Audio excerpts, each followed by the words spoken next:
দাদু ভাই, এসো এসো দাদু ভাই।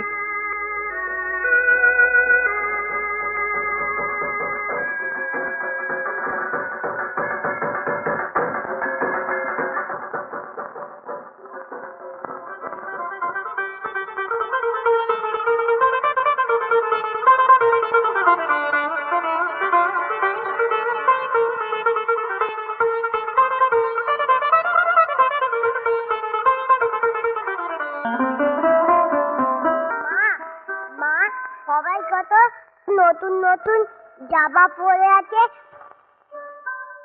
আমারটা কি বিচ্ছিরি। আমার বাবা কবে নতুন জামা নিয়ে আসবে বলো না মা। মা, আমার বড্ড খিদে পেয়েছে। এই তো হয়ে গেছে বাবা। আমি এই বিস্কিট খাবো না। নয়ন, কে কে যতীন, সেই এলে এত দেরি করে কেন এলো? সুধীর, আমাকে ক্ষমা করো ভাই। নয়ন,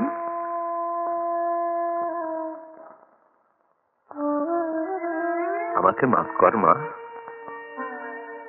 আমার অত বড় বাড়িটা খাঁ খাঁ করছে, নিঃশ্বাস নিতে কষ্ট হয়। তোরা সবাই চল মা, চলো সুধীর।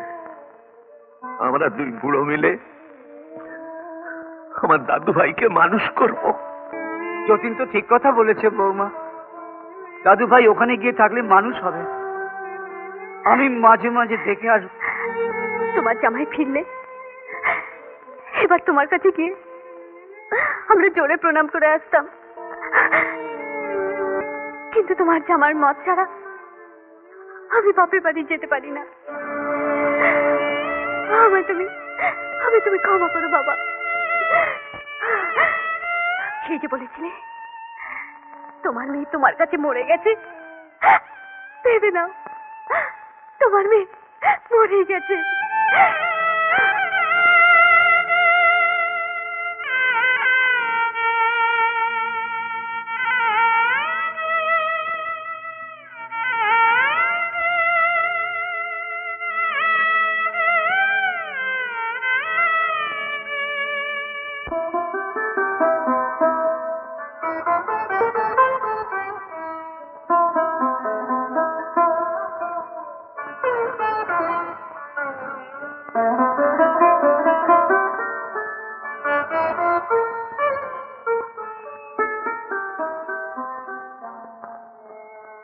আপনি খুন করেছেন বলুন। না, হ্যাঁ, না, আমি খুন করিনি। আপনি খুন করেছেন বলুন। না, আমি খুন করিনি। আপনি না বলুন। না, আমি খুন করিনি, বিশ্বাস করেছেন বলুন। না। তাহলে ট্রেনে করে পালাচ্ছিলেন কেন? ট্রেন? বলুন,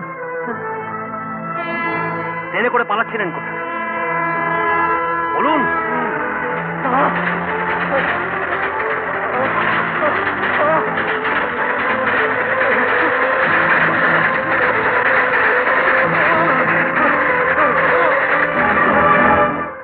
সুকুমারদা, আপনার সঙ্গে রজতা দেখা করতে এসছে।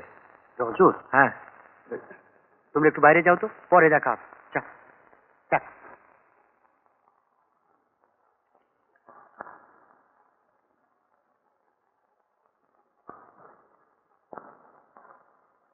আরে এসো ভাই, নমস্কার।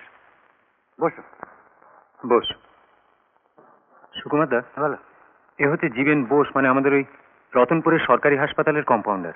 নমস্কার। নমস্কার। একটা একটা খুব জরুরি ব্যাপারে আপনার সাহায্যের জন্য এসেছি। আরে যারা আমাকে এমএলএ করেছেন তাদের আমি সাহায্য করব না? জীবন বাবু, আপনি এমন লোককে সঙ্গে এনেছেন, আমি না করতে পারবো না। ধন্যবাদ। আমি যার জন্য সাহায্য চাইতে এসেছি তাকে আপনি খুব ভালোভাবেই চিনতেন। কে বলুন তো? ওই আমাদের মণি, মানে মণি চ্যাটার্জি। গায়ক মণি। হ্যাঁ, আপনি তো জানেন যে মণি ট্রেন দুর্ঘটনায় মারা গিয়েছে। একটা তরুণ প্রতিভা, সবে নাম করতে শুরু করেছিল। আচ্ছা, তা কি সাহায্য চাইছেন আপনারা? দুর্ঘটনায় যারা প্রাণ হারিয়েছেন, রেল কোম্পানি তাদের ক্ষতিপূরণ দিচ্ছে। সরকারি টাকা আদায় করা, বুঝতেই তো পাচ্ছেন, বছর ঘুরে যাবে। আপনি যদি একটু ইনিশিয়েটিভ নিয়ে টাকাটা আদায় করে দেন, তাহলে ওই গরিব পরিবারটা বেঁচে যায়। কোনো চিন্তা করবেন না, আমি আমার সাধ্যমতো চেষ্টা করব। হ্যাঁ, সুকুমার দা, আপনার সঙ্গে আমার নীতিগত বিরোধ আছে। আমরা ভিন্ন রাজনীতিতে বিশ্বাস করি। তাই বলছিলাম সেই মনোভাব নিয়ে বা সেই দৃষ্টিভঙ্গি নিয়ে এই ব্যাপারটাকে দেখবেন না। আরে না না, জীবনের সব ক্ষেত্রে কি আর রাজনীতি চলে রে? মাঝে মাঝে একটু সেন্টিমেন্টাল হতেই হয়। তুমি নিশ্চিন্তে যেতে পারো। অনেক ধন্যবাদ। নমস্কার। আমার বড় টাকার দরকার রে। এগুলো নিয়ে আমায় কিছু টাকা দিতে পারিস? একে একে সর্বস্ব খুঁয়েছিস, শেষে চুরিগুলোও দিয়ে দিবি? নয়ন, তুই আমার ছেলেবেলার বন্ধু, আমার কাছে টাকা নিতে তোর লজ্জা কিসের? না রে, বন্ধুর কাছে সবকিছু চাওয়া যায়, কিন্তু ভিক্ষে চাওয়া যায় না। নয়ন শোন, নয়ন। গয়না বন্ধক দিয়ে এইভাবে আর কদিন চলবে? কলসির জল গড়াতে গড়াতে একদিন তো শেষ হয়ে যাবেই। তার কি তুমি কাজ করো, তোমার এই কাঁচা বয়স, ভরা যৌবন, এত রূপ, তুমি বুঝে বুঝে নষ্ট করছো কেন? তোমার ছেলেটাকে নিয়ে তুমি আমার কাছে চলে এসো, খুব সুখে থাকবে। আমি তোমাকে রানী করে রাখবো। ছি, ছি, ছি, ছি, ছি। একটা মেয়ের বয়সী মেয়েকে এসব কথা বলতে লজ্জা করে না আপনার? লজ্জা করবে কেন? লজ্জা করবে কেন? শাস্ত্রেই তো আছে, বৃদ্ধস্য তরুণী ভার্যাং। আপনি মানুষ না জানোয়ার?